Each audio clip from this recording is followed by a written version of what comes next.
Bangladesh versus Ireland টি-20 series 2025 তৃতীয় টি-20 ম্যাচে কে জয় লাভ করবে, বাংলাদেশ নাকি আয়ারল্যান্ড? এই ম্যাচটি সিরিজ নির্ধারিত ম্যাচ। এই ম্যাচে যদি বাংলাদেশ হেরে যায় তাহলে বাংলাদেশের সর্বনাশ হয়ে যাবে। বাংলাদেশ আয়ারল্যান্ডের মতো দলের সাথেও টি-20 সিরিজ হেরে যাবে। এটা বাংলাদেশের জন্য অনেক বড় লজ্জার বিষয়। বাংলাদেশ কি পারবে আয়ারল্যান্ডের সাথে এই ম্যাচটি জয় লাভ করে সিরিজ জয় লাভ করতে?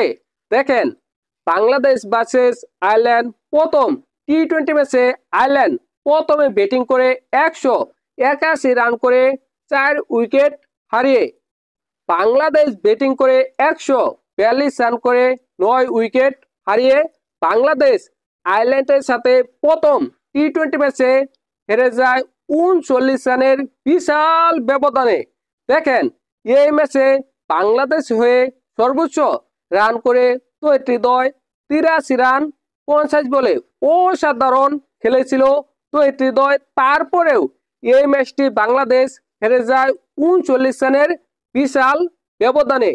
দ্বিতীয় ম্যাচে আবার আয়ারল্যান্ড প্রথমে ব্যাটিং করে 170 রানের বিশাল সংগ্রহ দাঁড় করে, কিন্তু বাংলাদেশ অসাধারণ ব্যাটিং করে এই ম্যাচে 6 উইকেটে 174 রান করে ফেলে। বিদায় বাংলাদেশ 4 উইকেটে জয় লাভ করে। এই ম্যাচে লিটন কুমার দাস 50 করে এবং ইমন করেছে 50+ রান। এই কারণেই বাংলাদেশ এই ম্যাচটি 4 উইকেটে জয় লাভ করে সিরিজ 1-1 সমতায় ফিরায়। কথা হলো, এই ম্যাচে কে জয় লাভ করবে?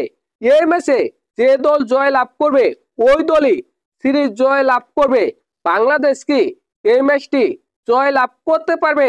বাংলাদেশ কোথায় এগিয়ে রয়েছে এবং কোথায় পিছিয়ে রয়েছে আয়ারল্যান্ডের সাথে? দেখেন, ব্যাটিংয়ে কোন দল এগিয়ে রয়েছে, বাংলাদেশ নাকি আয়ারল্যান্ড? বাংলাদেশে অনেক ভালো ভালো ব্যাটার রয়েছে, যেমন তানজিদ হাসান, তামিম, ইমন, লিটন কুমার দাস, তৌহিদ হৃদয়, জাকের আলী অনিক, এদের মতো ভয়ঙ্কর ভয়ঙ্কর ব্যাটার। কিন্তু ব্যাটিংয়ে আয়ারল্যান্ড বাংলাদেশের তুলনায় অনেক বেশি এগিয়ে রয়েছে, এটা নিঃসন্দেহে বলা যায়। দেখেন, আয়ারল্যান্ডে অসাধারণ অসাধারণ টি-20 ব্যাটার রয়েছে।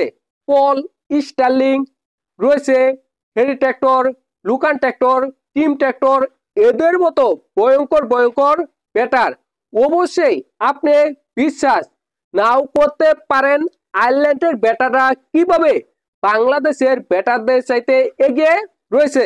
বাংলাদেশে যে মাপের বলার রয়েছে, আয়ারল্যান্ডে যদি ওই মাপের বলার থাকতো তাহলে বাংলাদেশের ব্যাটাররা আয়ারল্যান্ডের বিপক্ষে কখনো 100-র উপর রান করতে পারতো না। এটা আপনি বিশ্বাস করেন আর না করেন, বাংলাদেশের যে মাপের ভয়ঙ্কর ভয়ঙ্কর বলার, ওই বলারের বিপক্ষে আয়ারল্যান্ড প্রথম ম্যাচে করেছে 181 এবং দ্বিতীয় ম্যাচে করেছে 170 রান। এখান থেকে স্পষ্ট বাংলাদেশের ব্যাটারদের চাইতে আয়ারল্যান্ডের ব্যাটাররা অনেক বেশি এগিয়ে রয়েছে, এটা নির্দ্বিধায় বলা যায়।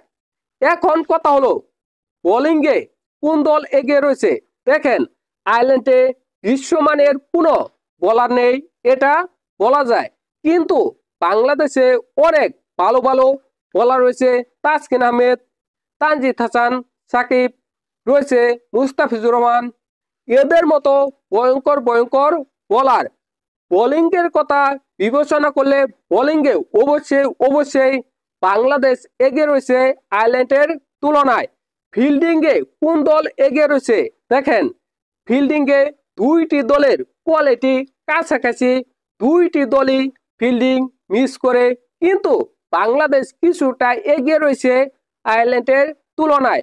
অভিজ্ঞতায় বাংলাদেশ কিছুটা এগিয়ে রয়েছে আয়ারল্যান্ডের তুলনায়। এখন কথা হলো, এই ম্যাচটি কে জয় লাভ করবে, বাংলাদেশ নাকি আয়ারল্যান্ড? দেখেন, আয়ারল্যান্ড প্রতিটা ম্যাচে যেভাবে রান করতেছে তৃতীয় টি-20 ম্যাচে 180+ রান করে ফেলে, তাহলে এই ম্যাচটি আয়ারল্যান্ড জয় লাভ করবে, এই সিরিজটাও আয়ারল্যান্ড জয় লাভ করবে। বাংলাদেশ যদি এই সিরিজটা বা এই ম্যাচটি জয় লাভ করতে চায়, তাহলে বাংলাদেশের বোলারদের ভালো বোলিং করতে হবে, আয়ারল্যান্ডকে 160 বা 170 রানের মধ্যে আটকাতে হবে, তাহলেই বাংলাদেশ এই ম্যাচটি জয় লাভ করতে পারে। বাংলাদেশের সম্ভাবনা রয়েছে, প্রবলভাবেই রয়েছে, কিন্তু আয়ারল্যান্ড বাংলাদেশকে কোনোভাবে ছেড়ে দেবে না, কোনোভাবে ছাড় দেবে না, কারণ আয়ারল্যান্ড টি-20তে বাংলাদেশের চাইতে ভালো খেলতেছে, এটা নির্দ্বিধায় বলা যায়।